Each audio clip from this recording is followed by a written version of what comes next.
गांव में राई स्टार और पायल की शादी का जश्न पूरे जोर शोर से चल रहा था। चारों तरफ खुशियों का माहौल था और सभी रिश्तेदार बहुत खुश थे। दोनों एक दूसरे को पसंद करते थे। पायल देखने में ऐसी लगा करती थी जैसे स्वर्ग से कोई अप्सरा उतर आई हो, और राई स्टार जो एक बड़ा नेता था और हमेशा गांव वालों की मदद के लिए आगे रहता था। सारे रीति रिवाज और रस्में पूरी होने के बाद दोनों पति पत्नी बनकर अपने घर पहुंचे। घर पहुंचने के बाद माहौल रोमांटिक हो गया। दोनों ने खूब मजे किए, बहुत मजाक किया और हंसे। थोड़ी देर बाद राई स्टार ने प्यार से पायल को बिस्तर पर बुलाया। पायल भी बिना किसी झिझक के खुशी खुशी चढ़ गई। अगली सुबह गांव में एक खूबसूरत सी धूप खिली। राई स्टार और पायल अभी भी गहरी नींद में थे। तभी अचानक पायल हड़बड़ाते हुए बिस्तर से उठी और तेजी से नीचे की ओर भागी। सीधे बाथरूम में पहुंचकर पायल को अचानक उल्टियां होने लगी। जब उल्टियां बंद हुई तो पायल पल भर में ही सब कुछ समझ गई। उसके चेहरे पर एक बड़ी सी मुस्कान आ गई। वह तुरंत बाथरूम से बाहर आई। उसने उत्साह से राई स्टार को यह खुशखबरी बताई। राई सुनो, एक बहुत अच्छी खबर है। मैं माँ बनने वाली हूँ। जल्द ही हमारा घर बच्चे के रोने की आवाजों से गूंजने लगेगा। ये सुनते ही राई स्टार भी बहुत खुश हो गया। उसे भी अपने बिजनेस विरासत को संभालने के लिए एक बेटा चाहिए था। कुछ महीनों बाद उनके घर में सचमुच एक बेटा पैदा हुआ। वह काफी नटखट और बहुत ही खूबसूरत था। दोनों ने प्यार से उसका नाम चिंटू रखा। समय तेजी से बीता और चिंटू देखते ही देखते और बड़ा हुआ। राई स्टार पढ़ाई के लिए चिंटू को लंदन भेजने का इंतजाम किया। चिंटू एक बड़ी कार में बैठ गया और वह एयरपोर्ट के लिए रवाना हो गया। पायल और राई स्टार की आंखें नम थीं। कुछ दिनों बाद राई स्टार के भी जाने का समय आ गया। उसने पायल से कहा, पायल, मैं चुनाव के चलते एक जरूरी काम से दूसरे गांव जा रहा हूं। वहां मुझे कुछ प्रदर्शन और मीटिंग्स करनी है। मैं जल्द ही लौटूंगा, तब तक तुम अपना पूरा ख्याल रखना। और फिर राई स्टार अपने आदमियों के साथ जीप में बैठकर चुनाव लड़ने के लिए चला गया। अब पायल से उसका बेटा और पति दोनों दूर हो चुके थे। राई स्टार अपने आदमियों के साथ फुरफुरी नगर गांव के अंदर चुनाव प्रचार के लिए पहुंचा हुआ था। वहां पहुंचकर उसने लोगों की भीड़ के सामने भाषण दिया। उसने गांव के लोगों से जोरदार आवाज में कहा, मेरे प्यारे भाइयों और बहनों, मेरा चुनाव चिन्ह मुर्गी है। अगर आपका प्यार और साथ मुझे मिला तो मैं इस पूरे फुरफुरी नगर को आसमान तक लेकर जाऊंगा। मैं वादा करता हूं कि आपके गांव में बुर्ज खलीफा भी बनवाऊंगा। राई स्टार के जाने के बाद पायल घर में अकेली थी, लेकिन कुछ महीनों बाद खुशखबरी आई। राई स्टार चुनाव जीत गया था। वह फुरफुरी नगर का नया नेता बन गया था। जीत की खुशी में वह पूरी तरह से लोगों के प्यार और भीड़ के बीच घुल मिल गया था। अब राई स्टार का पूरा ध्यान अपने करियर और राजनीति पर था। वह केवल गांव का नेता बनकर नहीं रहना चाहता था। वह चाहता था कि वह सरपंच से भी कुछ आगे बढ़े और बड़ी कुर्सी पर बैठे। इस लक्ष्य को पाने के लिए वह लोगों की खूब मदद करने लगा। उसने गांव की खेती बाड़ी में बहुत ध्यान दिया ताकि रोजगार के मौके बढ़ें। लेकिन उसकी पत्नी पायल की जरूरतों को वह समझ नहीं पा रहा था। पायल अभी भी बेहद खूबसूरत और जवान थी। उसे अपने पति के प्यार की जरूरत थी। पर राई स्टार को गए हुए महीने हो गए थे और दिन तेजी से कटते जा रहे थे। इस अकेलेपन में पायल की जवानी और खूबसूरती निखरती जा रही थी। पायल का जो जवान शरीर था वह अब उसे काटने के लिए दौड़ता था और उसकी हवस उसे अंदर ही अंदर खाने के लिए दौड़ रही थी। एक दिन एक भंगार खरीदने वाला लड़का, जिसका नाम रमेश था, जो पहली बार अपने ट्रक को लेकर पायल के घर के सामने आवाज लगाने लगा। सुनो सुनो रे भैया भाभियों, आपकी गली में रमेश भंगार वाला आ चुका है। जल्दी अपने घरों से भंगार, बाटली, टायर, जो कुछ भी हो लेकर आइए। आपको अच्छे दाम मिलेंगे। रमेश की यह आवाज सुनकर पायल बाहर निकलकर देखने लगी। उसने देखा कि भंगार वाला लड़का, जो कि कबाड़ इकट्ठा करता था, वह बेहद हैंडसम और हट्टा कट्टा नौजवान था। उसकी उम्र लगभग 25 साल की थी। पायल ने जब रमेश को देखा तो उसके मन में कुछ अजीब सी फीलिंग जाग उठी। वह वो भावना थी जिसे वह लंबे समय से दबाए हुए थी। वह तुरंत रमेश के पास गई और थोड़ी शर्माते हुए बोली, मेरे घर में काफी सालों का भंगार रखा हुआ है। आप अंदर चलिए और देख लीजिए। आप अच्छे भाव से भंगार ले लेना। रमेश ने सिर हिलाया और फिर पायल और रमेश दोनों घर के अंदर चले गए। पायल उसे कोने में रखा हुआ काफी सारा भंगार दिखाती है।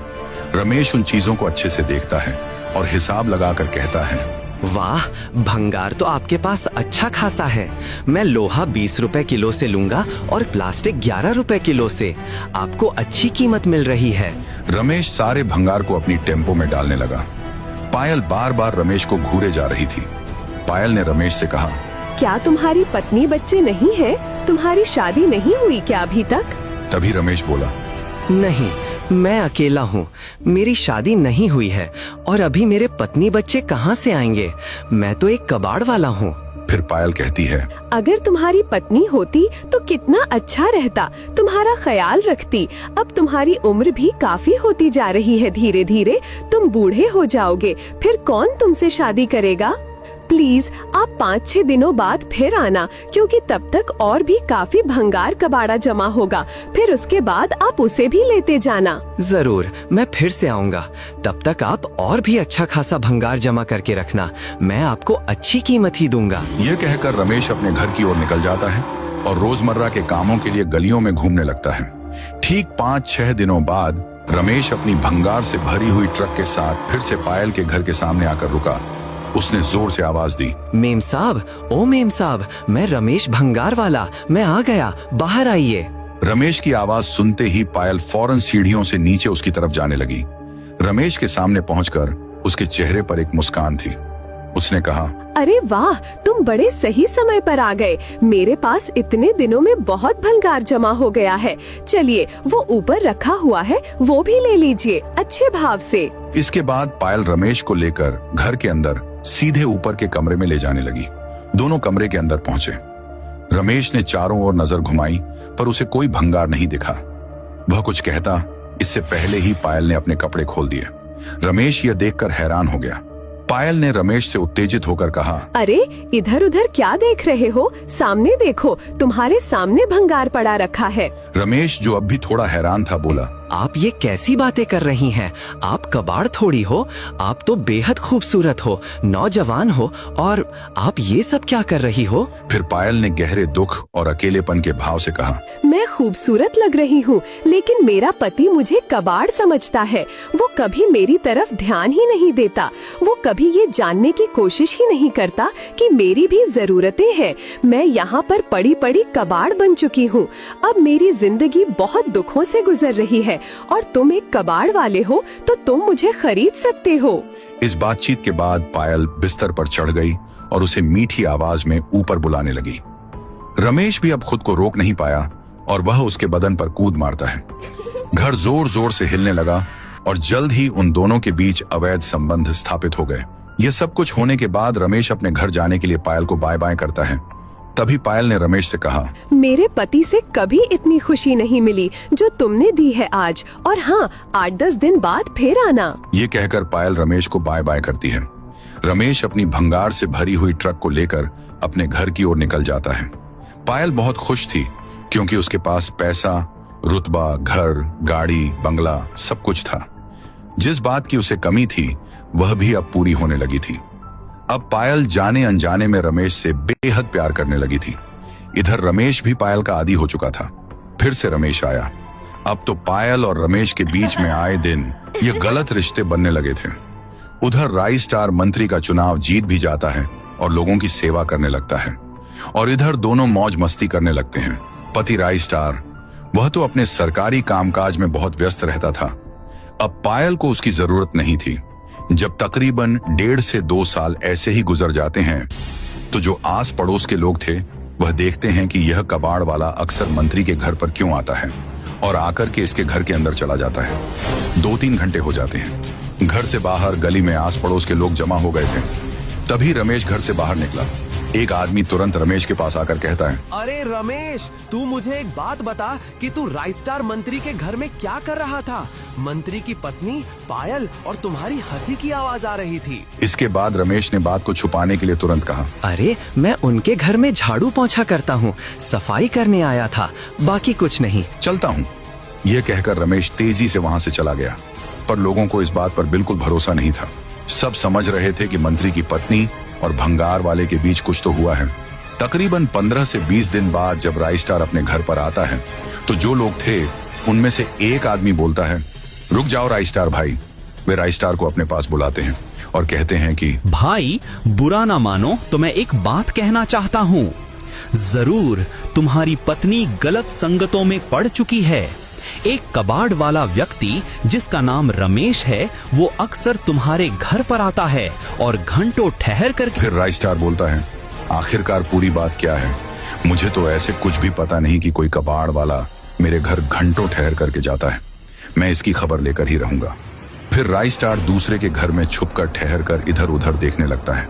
दिन बीत गए, रात बीत गई, 7-8 दिन हो गए।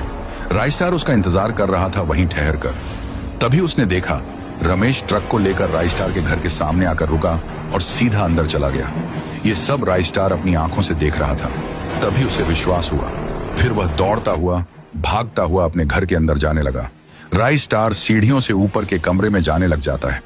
वह घर के कोने में छुप कर देखता है कि पायल और रमेश दोनों गलत काम कर रहे थे और पायल रमेश को बोल रही थी, इतना सुख मेरे पति ने कभी नहीं दी जो तुम देते हो हर हफ्ते में। राइस्टार यह सुनकर गुस्सा हो गया और जलन महसूस हुई। उसने एक लकड़ी उठाई। उसने अपनी पत्नी पायल को रमेश के साथ आपत्तिजनक स्थिति में पकड़ा। रमेश डरता हुआ पीछे मुड़ा। पायल डर गई। राइस्टार चिल्लाकर बोला, तुझे मैं आज खत्म कर दूंगा। तभी पायल रमेश के सामने खड़ी हो जाती है और कहती है कि पहले मुझे मारना होगा, तभी तुम इसे मार पाओगे। राइस्टार कहता है कि तू हट जा, और तूने मेरी इज्जत को मिट्टी में मिला दिया है। अरे, तुझे किस बात की कमी थी जो मैंने तुझे नहीं पूरी की, और आज तूने मेरी इज्जत को तार तार कर दिया। पायल कहती है कि कौन से सुख? तुमने कभी मेरी जरूरतों का ख्याल रखा? अरे, घर और पैसा होने से सभी सुख नहीं मिल जाते। औरत की कुछ अपनी जरूरतें होती हैं जिनकी तरफ तुमने कभी ध्यान ही नहीं दिया। मैं क्या करती? सालों से मैं मुर्दा बनकर जी रही थी। मुझे तो ये लगता था कि आत्महत्या कर लूं, लेकिन तुम पूरी तरह से पैसे के लिए पागल हो चुके थे। मैंने तुम्हें बार बार ये कहने की कोशिश की, लेकिन तुमने मेरी भावना को समझा ही नहीं। अब राइस्टार समझ जाता है कि पायल पूरी तरह से रमेश की दीवानी हो चुकी है। साथ ही उसको अपनी गलतियों का एहसास भी हो चुका था। तब राइस्टार कहता है, क्या करूं? अगर तुम दोनों को मार दूंगा तो समाज में मेरी बदनामी होगी। अगर इस कबाड़ वाले को भी मार दूंगा तो भी मेरी बदनामी होगी। आखिरकार मैं करूं क्या? पायल कहती है, तुम कुछ भी मत करो। तुम जैसा चल रहा है वैसा चलने दो, और गांव वालों से बोल दो कि वो हमारे घर में कुछ काम करने के लिए आता है। राइस्टार अपने दिमाग से काम लेता है और गांव वालों से बोल देता है कि वह कबाड़ वाला मेरे घर में कुछ काम करने आता है, जैसे झाड़ू पोंछा, पौधों को पानी देना, ये सब करने आता है। फिर गांव वाले राइस्टार मंत्री के मुंह से बात सुनकर एकदम शांत हो जाते हैं। लेकिन यह बात राइस्टार को अंदर ही अंदर खाए जा रही थी कि उसकी पत्नी एक कबाड़ वाले के साथ गलत रिश्तों में लिप्त है। तकरीबन 15 से 20 दिन बाद राइस्टार अपनी पत्नी से कहता है कि चलो हम किसी एक अच्छे जगह पर घूमने के लिए चलते हैं। पायल यह बात सुनकर बहुत खुश हो जाती है। वह कहती है कि अगर हम चल रहे हैं तो क्यों ना हम रमेश को भी साथ ले लें? राइस्टार कहता है कि ठीक है, उसे भी साथ ले लो। पायल को लग रहा था कि राइस्टार पूरी तरह से उसके वश में है और जैसा वह चाहेगी वैसा करेगी। राइस्टार अपनी पत्नी पायल और उस कबाड़ वाले रमेश को साथ ले जाता है और घर से 300 से 400 किलोमीटर दूर एक खूबसूरत जगह पर जाता है। एक आध दिन घूमते हैं, खूब हंसी मजाक करते हैं। राइस्टार को समझ में आता है कि पायल रमेश से बहुत ज्यादा प्रेम करती है, उसी के साथ खुश है।